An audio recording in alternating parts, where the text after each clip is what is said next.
ఈరోజు పాపనింత గేమ్ నేర్చుకుందాం. పల్లవి చకచక వచ్చింది, పాపను పిలిచింది,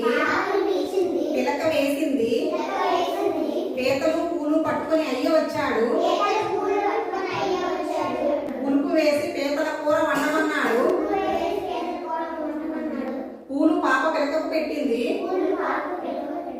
పృథివీపై కూర్చోబెట్టింది, పెరుగు బువ్వ తినిపించింది, పేక మేడల కథ చెప్పింది, బయట కొమ్ముతో మూతిని తుడిచింది, పొయ్యి మీద పీతల కూర వండింది, పోకిరి మామ వచ్చాడు, పౌడర్ ముఖానికి పూసుకున్నాడు, పీతల కూర తిన్నాడు, పందిరి మంచంపై